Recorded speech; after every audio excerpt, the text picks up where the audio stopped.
Araka izany vola tokotsy firoana no hampiasaina ao anatin'ny fanatanterahana ny fampelezan-kevitra fa mbola ao anatin'izay tontolon'ny fikarakarana ny fifidianana izay hatrany manoloana ny firosoana amin'ity dingan'ny fifidianana ity dia manana ny ambarany sekretera jeneralin'ny antoko Monima ny profesora Gabriel Rabearimanana ity mpanao politika ity izay nanambara fa manam-panantenana ny tenany amin'ny fisiny ny fifidianana amin'ity taona ity.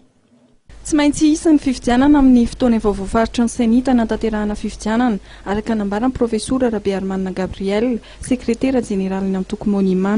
Milalana fototra teto moa dia mitondrosotra ary toy ny tondrosotra fanatanterahana azy ny fanatanterahana fifidianana filohan'ny republika sy solomavomboaka amin'ity taona ity.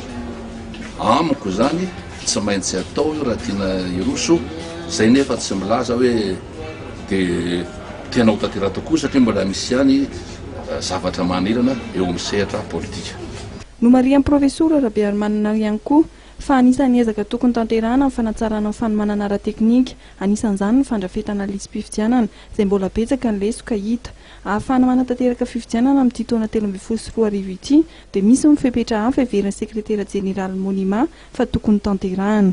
Ilaina ny famoahana an'ireo hainao manjerana katona dia ilaina ny fanokafana ny hainao manjerany mpanjakana ho an'ny lafin-kevitra rehetra dia ilaina ny famoahana ireo izay mbola voreroy nohony kamidiara noho ny resaka politika dia tokony afanganina fa zany ny mampitony ary zay no atanteraka ny fifidianana amin'ny fotoana ilana azy.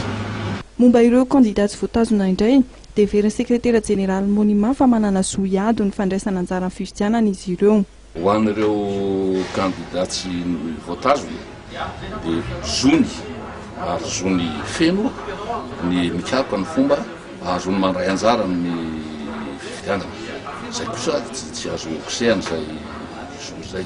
Ho an'Andriamatoa Gabriel Rabearimanana ny fifidianana filoham-pirenena no tokony tanterahana meloa ary aoriana vao tokony hisy ny fifidianana lalam-panondrenana. Ny fampihevana pirenena kosa hoy izy dia azo tohizana hatrany ao anatin'ny fotoana maharitra.